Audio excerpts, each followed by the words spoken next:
அன்பு மாணவ செல்வங்களுக்கும் காலை வணக்கங்கள் உரித்தாகட்டும். நாங்கள் பரீட்சையை நோக்கி விரைந்து கொண்டிருக்கின்றோம்.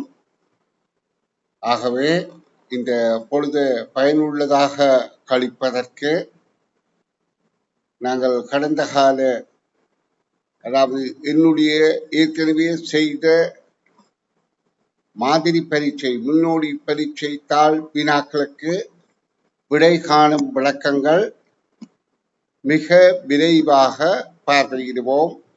ஏனென்றால் இதேபோல் நான் உங்களை வினாத்தாள் ஒன்றுக்குத்தான் அதிகளவு பயிற்சி வழங்குறது இயல்பு. காரணம் என்றால் அதைத்தான் நீங்க வெற்றிகரமாக எதிர்கொள்ள வேண்டும். வினாத்தாள் 2ஐ பொறுத்தவரையில் நீங்க பாடசாலையில கற்ற பாடப்பரப்பு இலகுவாக செய்வீர்கள். அப்ப இந்த வினாத்தாள் ஒன்றுக்காக நான் இதுவரையில 6 எதிர்பார்க்கை முன்னோடி பரீட்சை தாள்கள் வெளியிட்டிருக்கிறேன். முதற்கட்டமாக நாங்கள் அந்த 6ஐயும் விரைவாக பார்த்துவிட்டு அடுத்த கட்டமாக கடந்த கால அரச பரீட்சை தாள்களையும் குறைந்தபட்சம் 5 வருட பேப்பராவது வினாத்தாள் ஒன்றும் விரைவாக பார்க்கின்ற முயற்சியில ஈடுபட போகின்றோம். உங்களுக்கு தெரிந்திருக்கோடும் சிம்ம அவலோகனம் என்ற ஒரு சொல் இருக்கின்றது. அதன் கருத்து என்னென்றால், சிங்கம் என்கின்றது ஒரு காலத்திலே மிக கொடூரமான அரசனாக வர்ணிக்கப்படுற மிருகம். அந்த சிங்கம் கூடி காட்டுக்களை செல்கின்ற போது தனிமையில தனி வழி பாதையில போகிக்க அடிக்கடி பின்னால திரும்பி பார்க்குமா. எதுக்காக பின்னால திரும்பி பார்க்குது என்றால், தனக்கு எதுவும் ஆபத்து பின்னால வந்துவிடுமோ ஒன்று. அதே போல நீங்களும் எவ்வளவு திறமைசாலியாக இருந்தாலும் கற்றவற்றை மீட்டு பார்ப்பதுதான் மிக முக்கியமானது. கற்பதை விட முக்கியமானது கற்றவற்றை மீட்டு பார்க்கிறது. ஏனென்றால் கற்றவை நினைவில் இல்லாது போனால் அந்த முதல் கற்றதிலும் பயனில்லாமல் போயிடும். ஆனபடியால் நாங்கள் மீட்டல் என்கின்ற பயிற்சியில இப்போது ஈடுபடுகின்றோம். ஏனென்றால் நிறைய கற்றுவிட்டோம். வினாத்தாள் ஒன்றை பொறுத்தவரையில நான் உங்களை நிறைய தாராளமாக நான் கற்பித்திருக்கிறேன்.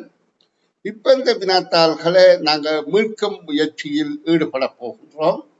இப்பொழுது நான் உங்களுக்கு வினாத்தாள் ஒன்றில எல்லா வினாக்களையும் அல்ல, தேவையான வினாக்களை மட்டும் இலகுவானதை தவிர்த்து கொண்டு ஓரளவு கடினம் என்று கருதுகின்ற வினாத்தாள்களை புரிந்து கொள்வதற்கு நாங்கள் முயற்சி செய்ய போகின்றோம்.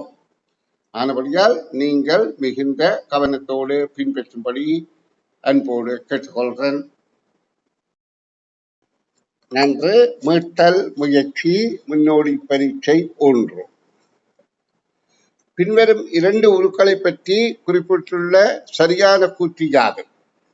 அரச பரீட்சையிலும் இவ்வாறு விராமப்படுவது இயல்பு. கடந்த காலங்களில் அண்மை காலங்களில் நடந்த அரச பரீட்சையில் இவ்வாறு விராமப்பட்டது. 2 படங்களை தருவார்கள். 2 படங்களையும் ஒப்பிட்டு பார்த்து தொடர்பு காண மாற்றல். அதுக்கு என்ன தொடர்பு, உள்ள ஒற்றுமை தொடர்பு என்ன, வித்தியாச தொடர்பு என்ன என இனங்கண்டு விடை கூற வேண்டும். இதுல பொருத்தமான விடை ஒரு ஏயில் உள்ள பறவைகளின் எண்ணிக்கையிலும் பார்க்க ஒரு பியில் உள்ள பறவைகளின் எண்ணிக்கை குறைவு ஆகும். இங்க ஒரு ஏயில நாங்கள் பார்ப்போமாக இருந்தால் இந்த வகையில 3 பறவைகள் இருக்கின்றது, இதில ஒன்றுதான் இருக்கின்றது. அப்ப இங்க சரியான கூற்று என்று கேட்கப்பட்டபடியால் 2வது விடையே பொருத்தமானது. இனி நாங்கள் 2வது வினாவை பார்ப்போம். 2வது வினா, ஒரு சிற்றுண்டி சாலையில் ABCDE எனும் 5 மாணவிகள் தேநீர் அருந்திய பாத்திரங்களை வைத்துள்ள கோலம் உருவில் காட்டப்பட்டுள்ளது. இவர்களுள் இடது கையால் தேநீர் பாத்திரங்களை பயன்படுத்தியோர் யாவர்? அப்ப நாங்க இங்க பார்க்க வேண்டியது என்னென்றால், இவர்கள் எங்கிருந்து எந்த பக்கம் நோக்கி இருந்தார்கள் என்று தெரியாது. ஆனால் இதுல 3 கைப்பிடிகள் ஒரு திசையாகவும் 2 கைப்பிடிகள் இன்னொரு திசையிலும் இருக்கின்றது. இங்க பாருங்க, 3 கைப்பிடிகள் இந்த மாதிரியும் ஒரு திசையிலும், 2 கைப்பிடிகள் அதற்கு எதிரான திசையிலும் இருக்குது. அப்ப அந்த 2 கைப்பிடி வைத்தவர்கள் தான் இடது கையால பயன்படுத்திக்கணும். அப்ப அவர்கள் நோக்கி இருந்தது திசை முன்னோக்கி, அதாவது இதை நாங்க வடக்கு கிழக்கு என்று கருதுவோமா இருந்தால் வடக்கு திசை நோக்கி பார்த்து கொண்டிருக்கிறார்கள் என்பதுதான் இந்த கருத்து. அப்ப அவர்களுடைய இடது கையால் இந்த 2 தேநீர் பாத்திரங்களையும் கையாண்டிருக்கிறார்கள். அப்ப கேள்விக்கான விடை சீடி என்பது ஆகும். இது நாங்கள் அடுத்த வினாவை பார்ப்போம். இதுல Monday, Tuesday, Wednesday, Thursday, Friday ஆகிய வார நாட்களில் உள்ள எழுத்துக்களும் சாட்டர்டே, சண்டே ஆகிய வார இறுதி நாட்களிலும் இல்லாததுமான எழுத்துக்களின் எண்ணிக்கை யாது என்று கேட்கப்படுது. இதுல வார நாட்கள் 5, கிழமை நாட்கள் அது ஆங்கில மொழியில தந்திருக்குது. வார இறுதி நாட்கள் 2, அது ஆங்கில மொழியில தந்திருக்கு. முதல்ல உள்ள 5 நாட்கள்லையும், அதாவது உள்ளதும் சாட்டர்டே, சண்டே ஆகிய 2 நாட்களிலும் இல்லாததுமான எழுத்துக்களின் எண்ணிக்கை கேட்கப்படுகின்றது. அப்ப நாங்க உற்று கவனிப்போமாக இருந்தால் இதில் என்னென்ன எழுத்து இருக்கு இல்லாம இருக்குன்னு பார்த்தால் எம் என்பது இங்க இல்லை, அடுத்தது ஓ என்பது இல்லை, 2வது எழுத்து. நாங்க இது உற்று அவதானித்து விட காண்றது. இதான் இலகுவான பயிற்சி. இது மாதிரிதான் அரசவரிக்கையும் அமையும். டபிள்யூ இல்லை, எச் இல்லை, நான் இல்லாதவற்றை வட்டம் கொடுத்து காட்டுறேன். எஃப் இல்லை, ஐ இல்லை. அப்ப 1, 2, 3, 4, 5, 6, 7 எழுத்துக்கள் இல்லை. அப்ப முதலாவது விடை பொருத்தமானது. இனி அடுத்த வினாவை பார்வையிடுவோம். ஒரு வாகன தரிப்பிடத்தில் கார், ஆட்டோ, மோட்டார் பைக் என 18 வாகனங்கள் நாற்சக்கர முச்சக்கர இருசக்கர வாகனங்களாக தரித்திருந்தன. அம்மூன்று வகை வாகனங்களின் சில்லுகளின் மொத்த எண்ணிக்கை 52 காணப்பட்டன. அத்தரிப்பிடத்தில் தரித்து நின்ற இருசக்கர, முச்சக்கர, நாற்சக்கர வாகனங்களின் எண்ணிக்கை யாது? இங்கே கவனிக்க வேண்டிய விடயம் என்னென்றால், இதுல நிக்கிற வாகனங்களின் எண்ணிக்கை 18, அவற்றுக்கு காணப்படுகின்ற மொத்த சில்லுகளின் எண்ணிக்கை 52 என்று சொல்லப்பட்டிருக்கின்றது. முதல் சொல்லப்பட்டிருக்கின்றது நாற்சக்கர, முச்சக்கர, இருசக்கர என்ற ஒழுங்கில சொல்லி போட்டு விடை இருசக்கர முதலாவது, முச்சக்கர 2வது, நாற்சக்கர 3வதாக அந்த 3 வகை வாகனங்கள் இத்தனை இருக்கின்றது என்று கேட்கப்படுகின்றது. அப்ப நாங்க இதுல இருசக்கர வாகனங்கள் என்றால் முதலாவது விடைய 2ஆல பெருக்கி பார்க்கணும். அதாவது முதலாவதாக தரப்பட்ட விடைந்த முதல் பகுதியை 2ஆலையும், அடுத்தது இருசக்கர, அடுத்த முச்சக்கர 3ஆல பெருக்க வேண்டும், அடுத்தது 4ஆல பெருக்க வேண்டும். மேல உள்ள எண்களை அப்படியே பெருக்கி பார்த்தால் எது 52 வருகின்றதோ அதுவே விடையாக பொருந்துகின்றது. இது நாங்கள் பெருக்கி பார்த்தால் 56 வருகின்றது, ஆகவே விடையாக பொருந்தாது. இதே போல அடுத்தது நாங்கள் பெருக்கி பார்த்தால் 54 பெருக்கி கூட்டி பார்த்தால் 54 வருகின்றது, அப்ப இது விடையாக பொருந்தாது. இது 52 3வது விடை 52 இருக்கின்றது. எப்படி என்றால் 7 2 14, 6 3 18, 4 5 20, மொத்தம் 52 காணப்படுகின்றது. ஆகவே கேள்விக்கான விடை 3வது என்பது ஆகும். இனி நாங்கள் 5வது வினா, இந்த பக்கத்தின் இறுதி வினாவுக்கு விடை காணும் முயற்சியில் ஈடுபடுவோம். காலை 6:10 வீட்டிலிருந்து புறப்பட்ட விமலன் சிறிது தூரம் நடந்து சென்று, அதாவது தயவு செய்து கோடுகளை போடாதீங்க பிள்ளைகள். இந்த பயிற்சித்தாள்கள் நீங்க கோடு போடுற பட்சத்துல விளங்கப்படுத்துறது இடையூறாக இருக்கும். நீங்க போனை ஹேண்டில் பண்ணிக்கே அப்ப வரலாம். சரி, இப்ப கவனிங்கோ. நாங்க 6வது வினாவை பார்ப்போம். காலை 6:10 வீட்டிலிருந்து புறப்பட்ட விமலன் சிறிது தூரம் நடந்து சென்று பஸ் நிலையத்தை அடைந்து 10 நிமிடங்களின் பின் வந்த பேருந்தில் ஏறி 25 நிமிடங்கள் பயணம் செய்து பாடசாலை அடைந்தார். வழமையாக காலை 7 மணிக்கு பாடசாலை நுழைவாயில் மூடுவதற்கு 3 நிமிடங்கள் முன்னதாக நுழைவாயினுள் நுழைந்தார். வீட்டிலிருந்து பேருந்து நிலையத்தை அடைவதற்கு செலவிட்ட நிமிடங்கள் எத்தனை என்று கேட்கப்படுகின்றது. இங்கு வீட்டிலிருந்து புறப்பட்ட நேரம் தரப்பட்டிருக்குது. ஆனா அவன் பஸ் நிலையத்துக்கு போன நேரம் தரப்படவில்லை. எவ்வளவு நேரம் நடந்து போனாலும் தரவில்லை. ஆனா பஸ் நிலையத்துல காத்திருந்த நேரம் தரப்படுகின்றது. பஸ்ல பயணித்த நேரம் தரப்படுகின்றது. அதாவது பாடசாலைக்கு நுழைந்த நேரமும் தரப்படுகின்றது. அப்ப எங்களுக்கு இப்ப நுழைந்த நேரத்தில இருந்து இங்கு உள்ள கணிப்புகளை கழிக்கும் போது இடையிலே வித்தியாசமாக தெரியாததன் இடையே கண்டுகொள்ளக்கூடியதாக இருக்கும். இப்ப அவதானிங்கோ, அவன் காலை 6:10 வீட்டிலிருந்து புறப்பட்டான். 10 நிமிடங்கள் பேருந்து நிலையத்துல காவல் நின்றான். 25 நிமிடங்கள் பேருந்தில் பயணித்தான். பிறகு பாடசாலைக்கு நுழைந்திருக்கிறான். அப்ப அவன் இங்கு செலவிட்ட நேரம் இந்த கட்டத்தில் இப்படி இருக்கின்றது. இதுக்குள்ள ஒன்று எங்களுக்கு தரப்படவில்லை, அவன் வீட்டிலிருந்து பாடசாலைக்கு சென்ற தூரம். அதைத்தான் நாங்கள் வெளியாக காணுதல் வேண்டும். இப்ப நாங்க இதை கூட்டுவோமாக இருந்தால் மணி நிமிட கூட்டல் 5, 4, 6, 45 இருக்கின்றது. ஆனா அவன் அடுத்ததாக அன்று பாடசாலைக்கு நுழைகிறது. எப்பவும் அவன் பாடசாலைக்கு 7 மணிக்கு பாடசாலை ஆரம்பிக்கிறது. 7 மணிக்கு 3 நிமிடம் முன்னதாக நுழைந்திருக்கிறான். அப்ப அவன் 6:57 நுழைந்திருக்கின்றான் என்றால் அவன் வீட்டிலிருந்து பஸ் நிலையம் சென்ற நேரம் 6:57 6:45 கழித்தோமாக இருந்தால் 12 நிமிடங்கள் என்பது ஆகும். அப்ப கேள்விக்கான விடை 12 என்பது பொருத்தமானது. இரண்டாவது பக்கத்தில 6வது வினாவுக்கு விடை காணும் விளக்கம். ஒரு ஏயில் உள்ள தமிழ் சொற்களை குறிக்கும் பிரதியீட்டு ஆங்கில எழுத்துக்கள் ஒரு பியில் உள்ளன. அவற்றுள் கரு மடல் என்பதை குறிப்பது எது என்று கேட்கப்படுகின்றது. அப்ப நாங்க இங்க பிரதியீடாக தமிழ் எழுத்துக்கு பதிலாக ஆங்கில எழுத்துக்கள் பிரதியீடாக குறியீடாக இடப்பட்டுள்ளது. இந்த தமிழ் எழுத்துக்கள் சரியான சொற்களை உணர்த்துகின்றது. ஆங்கில எழுத்துக்கள் சொற்களை உணர்த்தாவிட்டாலும் அதை பிரதியீடாக குறியீடாக பயன்படுத்தி இங்கே காட்டப்பட்டுள்ளது. இப்ப இங்க கேட்கப்பட்டது என்ன? இதன்படி கஜுமடல் என்பதை குறிக்கின்ற எழுத்து, அதாவது குறியீட்டு தொடர் இது. அப்ப நாங்க இதுல பார்க்க வேண்டியது என்னென்றா, முக்கியமாக இதுல முதல் எழுத்தைத்தான் நாங்கள் கவனிக்கணும். அப்ப முதலாவதாக ஒரே எழுத்து என்ன இருக்கின்றது.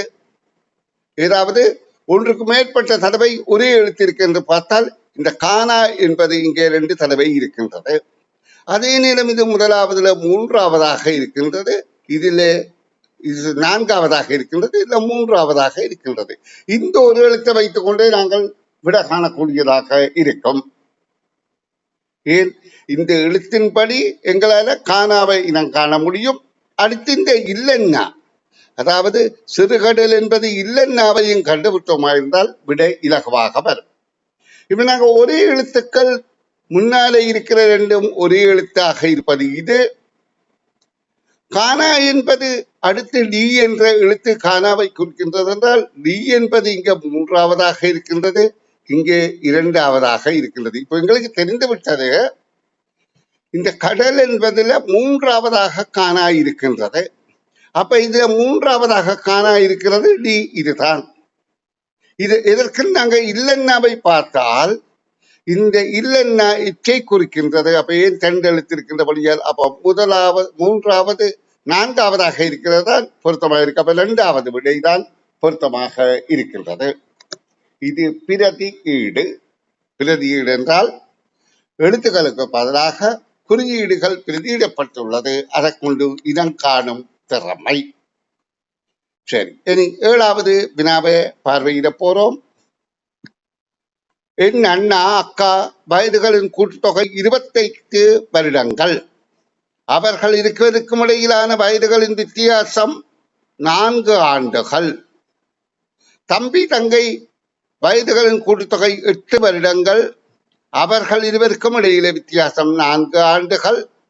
எங்கள் குடும்பத்தில் மூத்தவரும் இளையவரும் ஆண் பிள்ளைகளே ஆகும். அவர்கள் இருவரதும் வயதுகளின் கூட்டுத்தொகை யாது? அவன் இங்க பார்க்க வேண்டியது அண்ணா அக்கா முதலாவது. அவர்கள் 2 பேர்த்த வயதுகளின் கூட்டுத்தொகை 28. ஆனா 4 வருடம் வித்தியாசம். அப்ப அண்ணா இது என்றால் அக்கா இது என்று வைத்துக் கொள்வோம்.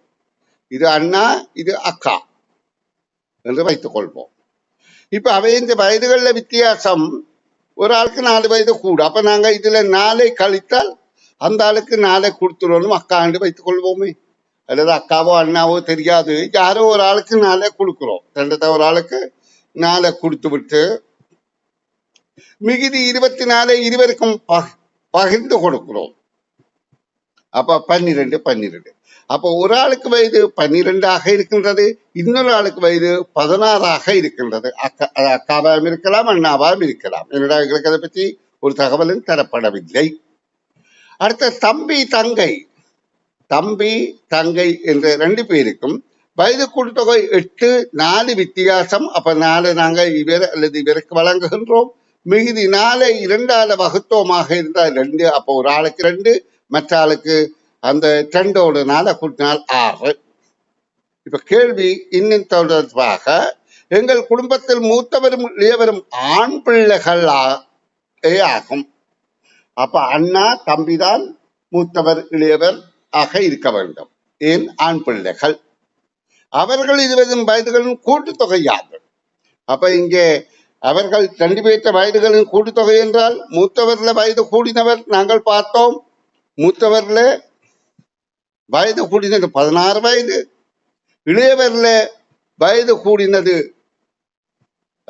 குறைந்தது. வயது குறைந்தவர் 2 வயது. அப்ப 2 பேர்த்த கூட்டுத்தொகை 18 என்றதாகும். அப்ப 2வது விடை பொருத்தமாக இருக்கின்றது. இனி நாங்கள் அடுத்த வினாவை பார்வையிடுவோம். அதாவது 8வது வினா. பல சந்திகளை கொண்ட ஒரு நகரின் படம் கீழே உள்ளது. சந்திகளில் 18 பேர் நிற்கின்றார்கள். அப்ப ஏபியின் பார்வையில் தெரிபவரும் சியின் பார்வையில் தெரியாதவர்களும் யாவர் என்று கேட்கப்படுகின்றது. இங்கே 18 பேருக்கு உரிய இலக்கங்கள் தரப்பட்டிருக்கு. ஏபிசிடி என 4 பாதைகள்ல 4 பேர் 4 நிற்கின்ற இடங்கள் குறித்து காட்டப்பட்டிருக்கு. இப்ப இதுல கேள்வி என்னென்றால், ஏபியின் பார்வையில் தெரிபவர்களும் சியின் பார்வையில் தெரியாதவரும் யார் என்பது தான் கேள்வி. யாவர் இருவர். அப்ப நாங்க இங்க பார்க்கின்ற போது முதலாவது விடையிலே ஏபி இருவருக்கும் 10 தெரிகின்றார்கள். இங்க பாருங்க, ஏ இங்க இருக்கின்றார், பி இங்க இருக்கின்றார். அவர் 2 பேருக்கும் 10 இலக்கம் தெரிகின்றது. ஆனா சிக்கு தெரியவில்லை. அப்ப முதலாவது பொருத்தம். 12 அவர்கள் இருவருக்கும் தெரிகின்றது, சிக்கு தெரியவில்லை. அப்ப முதலாவது விடையே பொருத்தமானதாக இருக்கின்றது.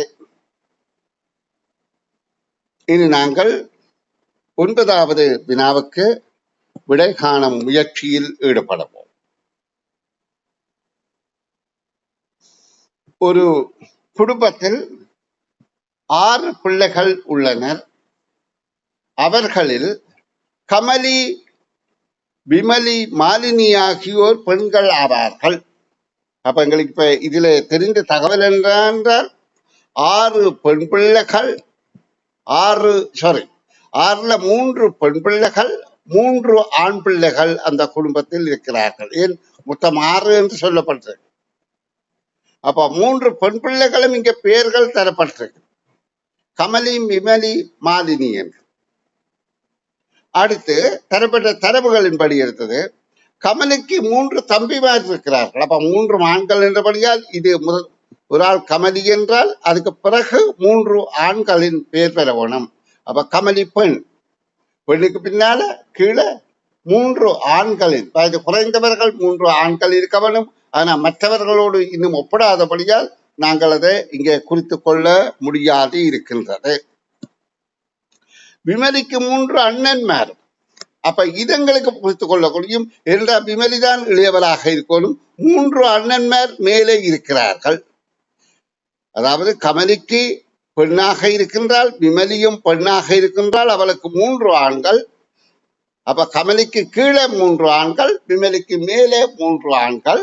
ஆனா இன்னும் ஒரு பெண் இருக்கின்றபடியால் அவ எங்க இருக்கிறாள் என்பதை நாங்கள் இனங்காண வேண்டும். அடுத்தது, மாலினிக்கு 2 மூத்தவர்களாகவும் உள்ளனர். அப்ப மாலினி என்பவ இதில் முதலாவதால் கமலி, 2வது தெரியாது, 3வது மாலினியாக இருக்க வேண்டும். மாலினிக்கு மூத்தவர்கள் ஒரு ஆண் ஒரு பெண். அப்ப இது பெண் என்றபடியால் இது ஆணாக இருக்கின்றது. அப்ப எங்களுக்கு தெரிகின்றது 4வது 5வதும் ஆண்களாகத்தான் இருக்க வேண்டும். ஏன் இது இந்த மேல கீழே உள்ள 2 பேருக்கும், மேல உள்ளவருக்கு 3 தம்பிமாரும் கீழே உள்ளவருக்கு 3 அண்ணாமாரும் அப்ப ஆண்களாக இருக்கிறார்கள். இப்ப இதன்படி இவர்களில் வயது அடிப்படையில் கமலி விமலிக்கு இடைப்பட்டவர்கள் முறையே. அப்ப இந்த கமலி விமலி என்ற முதலாவதும் இறுதியாக நிற்பவர்களுக்கு இடைப்பட்டவர்கள் ஆண் பெண் என குறிப்போமாக இருந்தால், முதலாவது ஆள் ஆண், 2வது பெண், 3வதும் ஆண், 4வதும் ஆண். அதாவது முதலை தவிர்த்து பார்ப்போமாக இருந்தார். அப்ப ஆண் பெண் ஆண் ஆண் என இருக்கின்ற 2வது விடை பொருத்தமானது. 3வது பக்க வினாவுக்கு விடை காணும் விளக்கம். 10வது வினா, இங்கே மேலே ABCDEF என 6 பிள்ளைகள் ஒருவரோடு ஒருவர் கைகோத்து கொண்டு நிலையில் நிற்கும் ஒரு சந்தர்ப்பத்தில், இவ்வகையான ஒரு சந்தர்ப்பத்தில் ஏயும் பியும் வலது கைகள் கோத்துள்ளனர். அப்ப 2 பேர் அவர்களுடைய ஒரே கை பக்கம், அதாவது வலது கை 2 கோட்பார்களாக இருந்தால் ஒருவருக்கு ஒருவர் எதிராக பார்த்து கொண்டிருக்கிறார். உங்களுக்கு தெரியும், நாங்கள் இப்ப கை குலுக்குகின்ற போது எங்களுடைய வலது கையை குலுக்குகின்ற போது மற்றவரும் வலது கையைத்தான் குலுக்குகின்றார். ஆனா எதிரெதிராக நிற்கின்றோம். அப்ப அவற்ற வலது கை ஒரு திசையில் இருக்கு, இந்த வலது கை ஒரு திசையில் இருக்கு. குலுக்குகின்ற போது எதிரெதிராக நிற்கின்றோம். அதே போல இங்கே 2 கை கோர்க்கின்ற போது கையை கோத்து கொண்டு நிற்கிறார்கள். மொத்தம் 6 பிள்ளைகள். அதுல ஏயும் பியும் வலது கையாக இருந்தால், இப்ப நாங்க இதுல எழுதி பார்ப்போம். ஏயுடைய வலது கை இது, இடது கை இது. அடுத்ததாக பியுடைய வலது கை இது, இடது கை இது. அப்ப நாங்கள் வலது கை இடது கையின் படி இங்கு நோக்கி நிற்கிறாரா இருந்தால், இந்த பக்கம் பார்க்கிறாரா இருந்தால், பி முன்னோக்கி பார்க்கிறார் என்பது எங்களுக்கு புலனாகின்றது. இந்த பக்கம் பார்த்தால்தான் அந்த கை வலது கை 2ம் ஒன்றாக நிற்பதற்கு சாதகம். இனி அடுத்த தகவலை பார்ப்போம். பியும் சியும் இடது கைகள் கோர்த்திருக்கின்றனர். அப்ப இவற்றை இது இடது கையாக இருக்கின்றபடியால் இவரும் இங்கு நோக்கித்தான் பார்த்து கொண்டிருக்கிறார் என்பது புலனாகின்றது. அடுத்ததாக சியும் டியும் வலது கைகள். அப்ப 2 பேரும் வலது கையாக இருக்கின்றபடியால் இவர் இங்கு நோக்கி பார்க்கின்றார். அடுத்தது டியும் ஈயும் இடது கை, சி வலது கை என்றபடியால் அவரும் இந்த திசை நோக்கித்தான் பார்க்கிறார். அதாவது இந்த முகம்தான் இங்கே இருக்கின்றது என்பதை நீங்க புரிந்து கொள்ளுங்கள். அடுத்தது இஎம்எஃப்பும் இடதும் வலதும் என்றபடியால் அவரும் இங்கு நோக்கித்தான் பார்க்கின்றார். அப்ப இப்ப கேள்வி என்ன? இவர்களில் முன் பின் பார்த்து நிற்போர் எண்ணிக்கைகள் முறையே. முகம் தெரிவது முதலாவது, தலை தெரிவது 2வது. அப்ப முகம் தெரிகிறது ஒரு ஆள், 2 பேர், 3 பேர், 4 பேர். தலை தெரிவது ஒரு ஆள், 2 பேர். அப்ப 4, 2 என்ற 3வது விடைதான் பொருத்தமாக இருக்கின்றது. இனி அடுத்த வினாவை பார்வையிடுவோம். அதாவது கடிதம், கடகம், குடம், மானம், அடுத்தது தாகம், கம்பம், தகனம், குடிசை என்ற 4 சொற்கள் இருக்கின்றது. இதில் கேட்கப்பட்டது என்றால் ஒரு ஏ ஒரு பி 2 உருக்களை பற்றி குறிப்பிடப்பட்ட சரியான கூற்று யாது? அப்ப இதில் எது சரியான கூற்று என்றால், ஒரு ஏயில் உள்ள எழுத்துக்களை இணைத்து ஒரு பியில் உள்ள ஒரு சொல்லும், அதாவது ஒரு ஏயில் உள்ள எழுத்துக்களை இணைத்து ஒரு பியில் உள்ள ஒரு சொல் என்றால் தகனம் உருவாக்க முடியும். இங்க பாருங்க, தானா, கானா, நானா, இம்மன்னா ஆக்க முடியும். அதே போல ஒரு பியில் உள்ள எழுத்துக்களை இணைத்து ஒரு ஏயில் உள்ள ஒரு சொல்லும், அதாவது இந்த கடிதம் என்பது ஆக்க முடியும். இங்க பாருங்க, கானா, தீனா, தானா, இம்மன்னா. அப்ப இதுல இது சொற்களம் ஆக்கக்கூடியதாக இருக்கின்றது என்ற இரண்டாவது விடையே பொருத்தமானது. இனி நாங்கள் அடுத்த வினாவை பார்வையிட போகின்றோம். கவனிங்கோ. 3 வருடங்களின் முன் கீர்த்தனாவின் வயதுடன் இன்னும் 3 வருடங்களின் பின் கீர்த்தனாவின் வயதை கூட்டினால் 12. அப்ப இப்ப கீர்த்தனாவின் 3 வருடத்துக்கு முந்தின வயதோட 3 வருடத்துக்கு பிந்தின வயதை கூட்டினால் 12 என்று சொல்லப்படுகின்றது. கீர்த்தனாவுக்கு, கீர்த்தனா என்கின்ற பிள்ளைக்கு, கீர்த்தனா என்ற பிள்ளைந்த 3 வருடத்துக்கு முந்தைய வயதோடு இப்பத்தைய வயதை கூட்டினால் 12. அப்ப நாங்க இப்ப அந்த பிள்ளைக்கு 6 வயதாக இருக்கும். 6 வயதாக இருந்தா 3 வயதுக்கு முதல் 3, இப்ப 3 வருடத்துக்கு பிறகு 9, 3ஐயும் 9ஐயும் கூட்டினா 12ஆக இருக்கின்றது. அடுத்தது, கீர்த்தனாவின் அக்கா காஞ்சனாவின் 4 வருடங்களுக்கு முந்தைய வயதையும் 4 வருடங்களுக்கு பிந்திய வயதையும் கூட்டுத்தொகை 20 வருடங்களாக இருக்கின்றது. அப்ப 20 வருடங்கள் 4 வருடங்களுக்கு முந்தியதும் பிந்தியதுமாக இருக்க வேணுமாக இருந்தால் எங்களுக்கு தெரிய வேணும். இப்ப இது அதாவது 20 வருடமாக இருக்கணும் என்றால் இது 16, இது 4ஆக இருக்க வேணும். அப்ப இப்ப வயது 10ஆக இருக்க வேண்டும். 10 வயதுக்கு அதாவது 6 வருடங்களா கவனிக்கிறேன். 4 வருடங்களுக்கு முதல் 20ஆக இருக்கணும். 6 4 16 20. அப்ப 4 வருடங்களுக்கு முதல்ல கீர்த்தனாவின் வயது 10 16 தான் சரி. கீர்த்தனாவின் அக்கா காஞ்சனாவின் 4 வருடங்களுக்கு முந்தைய வயதையும் 4 வருடங்களுக்கு பிந்திய வயதையும், அப்ப 10க்கு 4 முந்தினது என்றால் 6ஆக இருக்கும். 4 வருடம் பிந்தினது என்றால் 14ஆக இருக்கும். 6ஐயும் 14ஐயும் கூட்டினா 20. சரி. அப்ப 4 அதாவது 6ஓட 4 கூட்டினா 10, 10ஓட 4 கூட்டினா 14 என்பது. இப்பொழுது கேள்வி என்னென்றால் தற்பொழுது உள்ள வயதுகளின் கூட்டுத்தொகை யாது? அப்ப தற்போது 6ம் 10ம் 16 என்பது கேள்விக்கான விடையாகும். இனி நான் 13வது வினாவுக்கு விடை விளக்கம் தாரன், கொஞ்சம் கவனிக்கும். ஒரு நாளின் முற்பகல் 6 தொடக்கம் பிற்பகல் 6 வரையுள்ள நேரத்தில் ஒரு கடிகாரத்தின் மணிமுள்ளின் மீது நிமிடமுள் நேர்கோட்டில் இருக்கும் சந்தர்ப்பங்கள் எத்தனை? நேர்கோடு மணிமுள்ளின் நிமிடமுள்ளும் எதிரெதிராக நேர்கோட்டில் இருக்கிறது.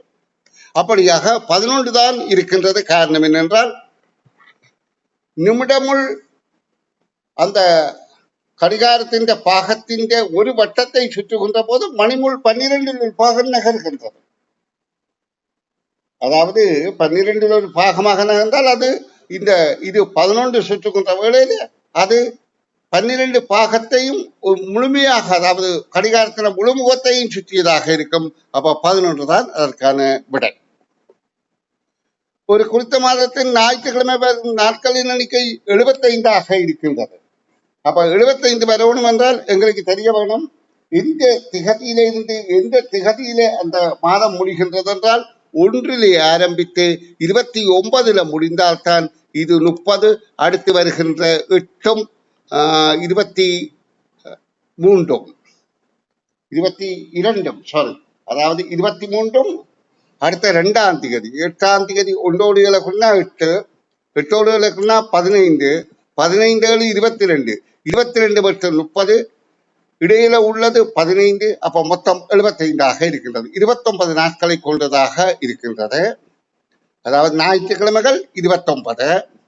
ஆனா இங்கு சொல்லப்படுகின்றது அடுத்து வருகின்ற திங்கட்கிழமை, அதற்கடுத்ததாக திங்கள் வருகின்ற நாட்களுக்கு 50 இருக்கின்றதா. 50 இருக்குது என்று சொன்னால் அது 30ஆம் தேதி கொண்ட நாள் இல்லை, 29 நாள் கொண்ட மாதமாகத்தான் இருக்கணும். ஒன்றுக்கு அடுத்தது 2, 8க்கு அடுத்தது 9, 15க்கு அடுத்தது 16, 22க்கு அடுத்தது 23, 2 குணா 25, 2 குணா 25, 50. சரி, இப்ப அந்த மாதத்துல உள்ள நாட்களின் எண்ணிக்கை 29 என்பது விடையாகும். அடுத்தது 8 பசுக்கள். இப்படியாக நாங்கள் 8 பசுக்களை நினைத்துக் கொள்வோம். 8 பசுக்கள், 2 சாக்கு புல்லு. ஆக 2 சாக்கு புல்லு தான். 2 சாக்கு புல்லு 2 நாட்கள்ல சாப்பிடும். ரெண்டுமே எல்லாமே சேர்த்துதான் 2 நாள்ல சாப்பிடும். இப்ப கேள்வி என்ன, 2 பசுக்கள், 8 பசுக்கள் 4 சாக்கு புல்லு, 8 பசுக்கள் 4 சாக்கு புல்லு 2 நாள்ல சாப்பிடுது. 2 பசுக்கள் 4 சாக்கு புல்லையும் எத்தனை நாட்களில் தின்று பிடிக்கும்? இப்ப பாருங்க, இந்த 2 பசு இந்த ஒரு சாக்கு புல்லு 8 நாள் 2 நாள்ல சாப்பிடுதுன்னா 2 பசு ஒரு சாக்கு புல்லு 2 நாள்ல சாப்பிடுது. அப்ப இதுல 4 சாக்கு இருக்கின்றபடியால் 4ன் 2 படி பார்த்தால் 8 நாட்களில் சாப்பிடும் என்ற 3வது விடைதான் பொருத்தமானது. விடை காணும் விளக்கம் விரைவாக வழங்குகின்றேன். உங்களிடமிருந்து வினாக்களுக்கு விடைகள் கேட்காம நானே விடை வழங்குறது நோக்கம் யாதென்றால், காலம் நெருங்கி கொண்டிருக்கின்றது. அப்ப நாங்க இந்த காலத்துக்கு முழு வினாக்களுக்கும் விடையளிக்கிறதுக்கு மிக விரைவாக பயிற்சி பெற வேண்டும். ஆன முறையில தான் நான் கொஞ்சம் வேகமாக சொல்லித்தர வேண்டும் என்றதில் நானாக விடை தருகின்றேன். அப்படியால் நீங்க மீட்பது நீங்க திரும்ப மீட்டுக் கொள்ளுங்க. இதே தொடர்ச்சியான வினாக்களும் இன்னொரு காணொலியாக நான் போடுவேன். அப்போ ஒரு 4 பக்கத்தை ஒரு காணொலியாகவும் இது அடுத்த 4 பக்கத்தை இன்னொரு காணொலியாக போடுவேன். அப்ப நீங்க அதை பார்த்து விளங்கிக் கொள்ள வேண்டும். ஏனென்றால் சகலரையும் ஒரே நேரத்தில் விளக்கம் தருவதற்கு நேரம் போதியதாக இருக்காது. சரி, இனி 16வது வினாவை பார்ப்போம். ஒரு முட்டை வியாபாரி திங்கள், செவ்வாய், புதன் ஆகிய 3 தினங்களில் ஒரே மாதிரியான சமமான முட்டைகளை வித்தியாசமான விலைகளில் வாங்கினார். அவர் திங்கட்கிழமை ரூபாய் 50 படியும், செவ்வாய்க்கிழமை ரூபாய் 40 படியும், புதன்கிழமை ரூபாய் 30 படியும் வாங்கினார். அடுத்த நாள் வியாழக்கிழமை அனைத்து முட்டைகளையும் ரூபாய் 40 படி விற்று முடித்தார். இவ்வியாபாரம் மூலம் வியாபாரிக்கு ஏற்பட்டது. அவர் வாங்கிய விலை வித்தியாசமாக இருக்கின்றது. ஆனா ஒரே மாதிரி முட்டை, ஒரே எண்ணிக்கையான முட்டை. ஆனா அவர் அடுத்த நாள் வியாழக்கிழமை அனைத்து முட்டைகளையும் 40 படி விற்றார் என்றால், அவர் வாங்கிய விலைகளை நாங்கள் ஒன்றின்படி கூட்டி பார்த்தாலே 50, 40, 30 கூட்டி பார்க்கிறோம். கூட்டி பார்த்தால் 3 முட்டைகள் அவர் 120 ரூபாவுக்கு வாங்கி இருக்கிறார். நல்லா கவனிக்கும். இது 50 ரூபாய், இது 40 ரூபாய், இது 30 ரூபாய், 3ஐயும் அவர் 120க்கு வாங்கி இருக்கிறார். அதே போல விற்ற முட்டைகளின் எண்ணிக்கையும் 40 படி 3ன்னா 120க்கு விற்றிருக்கிறார். அப்ப அவர் எத்தனை எண்ணிக்கை என்று எங்களுக்கு சொல்லவில்லை. ஆனால் வாங்கின எண்ணிக்கையும் 120 தான் இருக்க வேணும். அப்ப வாங்கினது அதே விலைக்கு விற்றிருக்கிறார். அப்ப அவருக்கு லாப நஷ்டம் இல்லை என்றதுதான் பொருத்தமான விடை. இனி நாங்க அடுத்த 17வது வினாவை பார்ப்போம். ஒரு அழைப்பில் உள்ள சொற்களை மிகவும் கருத்துள்ள விதத்தில் தொடர்புபடுத்திய உரு எது என்று கேட்கப்படுகின்றது. அதாவது இந்த அழைப்பில இருக்கிறத கருத்துள்ள வகையில இருக்கணும். இங்க பாருங்க, இதுல 3வது விடைதான் பொருத்தமானது. அதுக்குரிய காரணங்களை சொல்றேன். சித்தி, அம்மா, பெரியம்மா 3ம் பெண்பால் சொற்கள். அடுத்தது மகன், மகள், தங்கை என்பது ஒரு குடும்ப உறுப்பினர்கள். அப்பா, சித்தப்பா, மருமகள் 3ம் ஆண்பால் சொற்கள். இந்த மாதிரி தொடர்புள்ளது மூன்றாவது விடைதான் பொருத்தமானதாக இருக்கின்றது. இனி 18வது வினாவை பார்வையிடுவோம். 31 நாட்களை கொண்ட ஒரு மாதத்தில் 6ஆம் திகதி செவ்வாய்க்கிழமை 14ஆம் திகதி 6 கூட்டினா 6 7 கூட்டினா 13 வரும். அப்போ 14 புதன்கிழமை 14 கூட்டினா 21 வரும். 22 வியாழக்கிழமை ஆயின் அம்மாதத்தின் வெள்ளிக்கிழமை சனிக்கிழமைகள் அமையும் திகதிகள் அல்லாதது யாது? அப்ப வெள்ளிக்கிழமை என்பது இதற்கு அடுத்து வருவது. அப்ப நாங்க வெள்ளிக்கிழமையை பார்த்தால் 7, 8, 9. அப்ப சனிக்கிழமை இதற்கு அடுத்தது 10 இருக்கலாம். இந்த நிலையில பார்த்தா 14, 15, 16, 17 இருக்கலாம். இந்த நிலையில பார்த்தால் 23, 24 இருக்கலாம். இதற்கு அடுத்தும் பார்ப்போமாக இருந்தால் இது 30, இது 31 பார்க்கலாம். இதற்கு முன்னால 9ஆம் திகதிக்கு முதல் பார்ப்போமாக இருந்தால் 9ல் 7 போனால் 2, அடுத்தது 3 இருக்கலாம். அப்ப இங்களவுதான் இந்த மாதத்தில் உள்ள வெள்ளி சனிக்கிழமைகள்.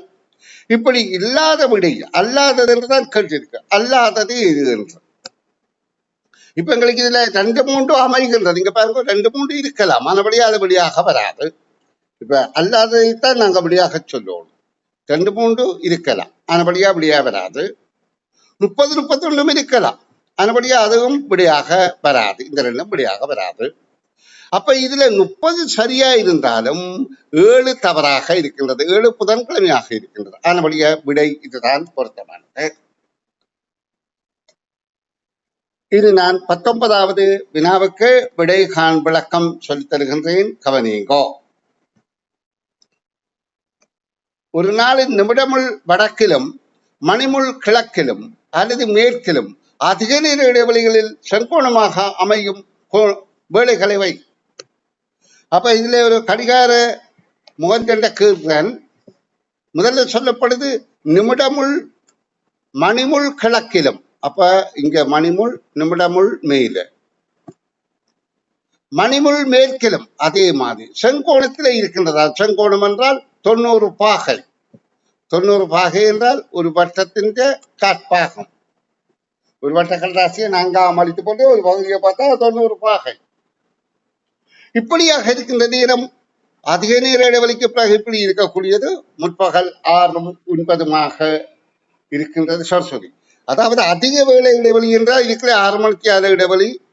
ஏனென்றால் 6ல் 9. அப்ப இது வழியாக வராது. ஏன் அதிக நேர இடைவெளியிலே அமைகிறதான் கேட்கப்படுது.